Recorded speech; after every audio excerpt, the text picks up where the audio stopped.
ഇബ്നു മസ്ഊദ് റളിയല്ലാഹു തആല അൻഹു, ഇബ്നു മസ്ഊദ് അവ്വലു മൻ ജഹറ ബിൽ ഖുർആൻ, ആദ്യമായി ഖുർആൻ ഒച്ചയ്ക്ക് പരസ്യമായി ശബ്ദത്തിൽ ഖുർആൻ പാരായണം നടത്തിയ സഹാബിയുടെ പേരാണ് ഇബ്നു മസ്ഊദ് റളിയല്ലാഹു അൻഹു. റളിയല്ലാഹു അൻഹു എന്ന് പറഞ്ഞോ? ഇബ്നു മസ്ഊദ് കുള്ളനായ സഹാബിയാണ്. ആദ്യം പരസ്യമായി കഅബയുടെ മുമ്പിൽ പോയിട്ട് അർ-റഹ്മാൻ ഓതിയ വ്യക്തിയാണ്. പരസ്യപ്പെടുത്തി ഇടിയും കിട്ടി, അത് വേറെ കാര്യം. അടിയും കിട്ടി, അടിച്ച് രക്തം വന്നു, ചെവിന്നൊക്കെ രക്തം വന്നു. അപ്പോഴാണ് ജിബ്രീൽ വന്ന് പറഞ്ഞത്, ഇതിന് പകരം വീട്ടിയിരിക്കും. അബൂജഹൽ അടിച്ച് പകരം വീട്ടിയിരിക്കും.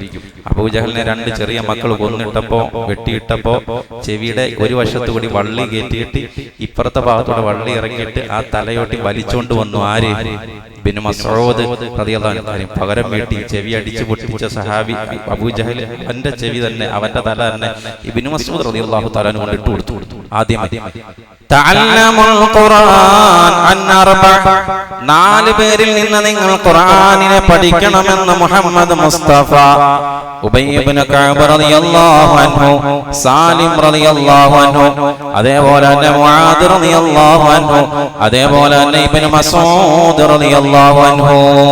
അത്ര വലിയ മഹാനാണ് ഇബ്നു മസ്ഊദ് റളിയല്ലാഹു തആല അൻഹു. റിപ്പോർട്ട് ചെയ്യുന്ന ഈ ഹദീസ് ഒന്ന് നെഞ്ചത്ത് കൈവച്ച് കേട്ടോ, ഗൗരവമുള്ള ഹദീസാണ്. ഇഖ്റഉൽ ഖുർആൻ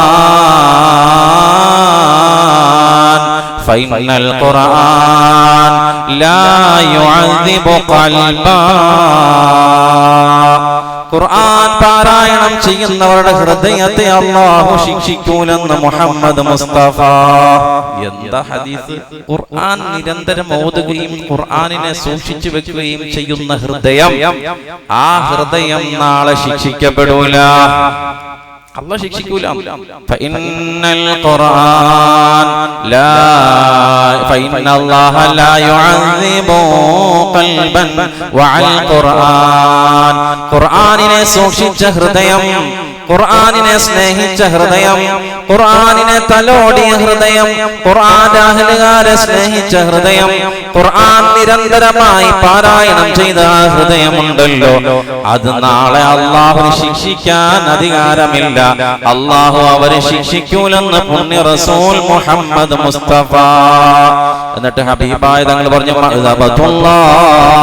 അവർ അല്ലാഹുവിന്റെ വിരുന്നുകാരാണ്. ഖുർആൻ പാരായണം ചെയ്യുന്നവർ, ഖുർആനെ സ്നേഹിക്കുന്നവർ, ഖുർആനെ സൂക്ഷിക്കുന്നവർ അല്ലാഹുവിന്റെ വിരുന്നുകാരാണ്.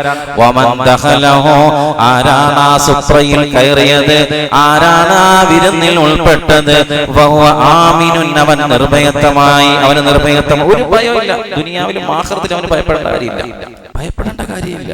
ഖുർആൻ. അതുകൊണ്ട് ഇൻഷാ അല്ലാഹ് ഇവിടെ ഇരിക്കുന്ന പൊടിയൊക്കെ തട്ടിയെടുത്ത് ഖുർആൻ ഓതാൻ അല്ലാഹു തൗഫീഖ് തരട്ടെ.